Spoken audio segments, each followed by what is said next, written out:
Olá, combatentes do canal Arte da Guerra. A situação de Israel não é nada boa, tá? Um comentarista da CNN agora acabou de falar que o isolamento do país começa a se assemelhar da Coreia do Norte. Eu achei uma declaração bastante forte, né? Em se tratando da mídia mainstream. Se fosse mídias alternativas como as nossas, podia falar, não é. Mídia alternativa fala algumas verdades, mas quando a mídia mainstream começa a admitir isso, é porque a coisa realmente não está boa. Mas o que está acontecendo realmente é o seguinte: essa história da morte dos 3 reféns nas mãos do próprio exército de Israel foi a gota d'água. Né? Começou-se a evidenciar o seguinte: primeiro, o exército de Israel não é aquilo que se pregava que era, que se pregou durante décadas, que era um exército preparado, né, um super exército, etc. Não é nada disso. Já começou a mostrar que é um exército formado por muita gente sem condições, deve ter muito recruta ali, muita gente jovem sem experiência militar, tá? Sem controle de gatilho. Provavelmente o comando está deixando a coisa correr frouxa, essa é que é a verdade. E sobretudo, esses soldados estão assustados, tá? Então estão atirando em qualquer coisa que se mexe, isso que está acontecendo.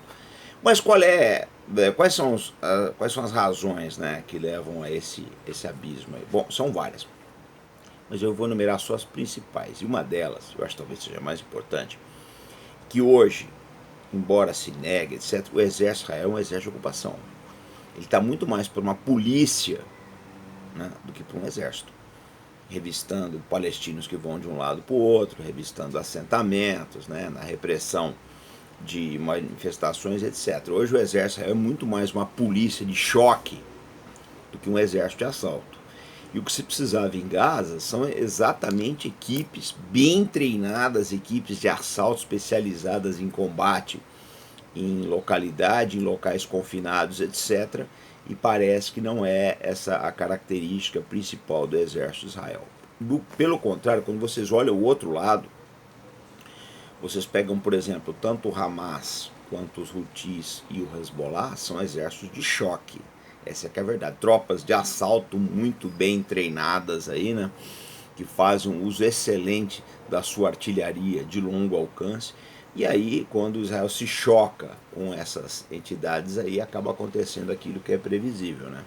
Que são essas hecatombes aí, essas tragédias como a dos reféns.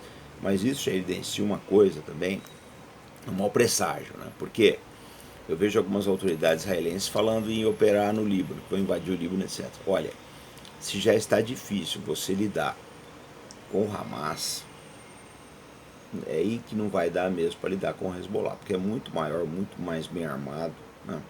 Muito mais bem equipado, tem uma via. O Hamas, queira ou não, ele está restrito a Gaza ali. Vai dar para Israel fazer o estrangulamento logístico, eu já falei a respeito disso. Hezbollah não. Total acesso ao Líbano, ao oceano, à Síria, né?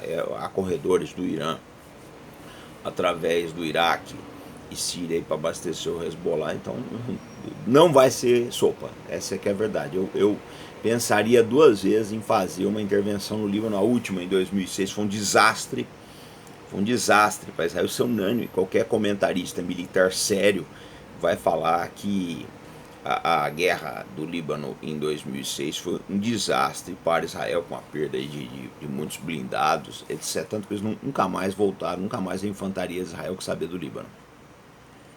Então eu coloco as coisas dessa forma, né? Para resumir, aquilo que é muito ruim já pode piorar bastante. Pode se tornar incontrolável. A gente está no edge, no limite de se tornar incontrolável. E nós estamos indo aí, né, para 80 dias de operações, já são 72 dias hoje aí. Estamos indo para 80 dias de operação, né? Seria aí mais de 11 semanas. E a gente não viu resultados e não vai aparecer. Resultado, combater uma contra-insurgência, um levante desse em 11 semanas, eu acho muito complicado, né, se conseguir o resultado. O fato é que é o seguinte: a maior parte das operações que o Exército Israel filma são operações em que a área já está safe, já está consolidada. Então eles mostram os soldados andando e tal, mas você percebe que ali não tem resistência, que já é uma coisa mais teatral, o negócio já está mais controlado, o risco ali é controlado. As filmagens do Hamas não dá para confiar muito, né? Porque o que acontece? Nunca é terminal, é sempre de canto, etc. Eles só filmam as vitórias, mas a gente tem que lembrar uma coisa. Nem tudo aquilo que o Hamas destruiu foi filmado, como nem todas as baixas de Israel são filmadas também. As baixas do Hamas a gente sabe que excede milhares, mas esse não é o problema. A questão toda não é essa.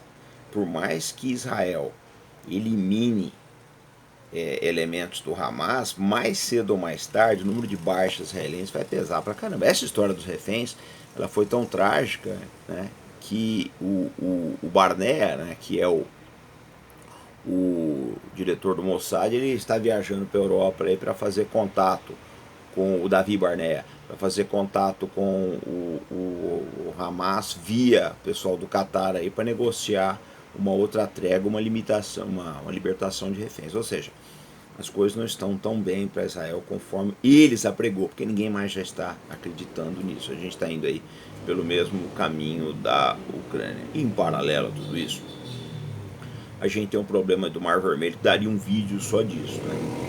Porque todas as principais companhias de navegação do Mar Vermelho interromperam a operação para lá, né? O Porto Eilat está isolado. O problema não é só esse. O Mar Vermelho dá acesso ao Canal do Suez, ou seja, o fluxo de petróleo para a Europa vai diminuir ou vai ficar mais caro. Né? Para manter o fluxo vai ficar mais caro, vai ter que contornar toda a África ali. Os Estados Unidos dizem que estão formando uma força multinacional para atacar os Houthis, só que a gente tem que olhar o seguinte. Primeiro, que não é a primeira vez que os Houthis são atacados, eles já estão acostumados com isso. Segundo, também, que o fato dos americanos atacarem os Houthis não quer dizer que a navegação ali vai voltar. Pelo contrário, aí que vai afastar mesmo, porque ninguém é maluco de passar no fogo cruzado, né, contra torpedeiros e bases de mísseis em terra. Né? Ninguém é maluco de colocar um petroleiro ali. Não sei que a pessoa não esteja muito bem na cabeça. Mas eu acho muito difícil isso. Então, não sei se tem solução. E quanto tempo vai durar essa campanha também? Não sei. O que vem primeiro?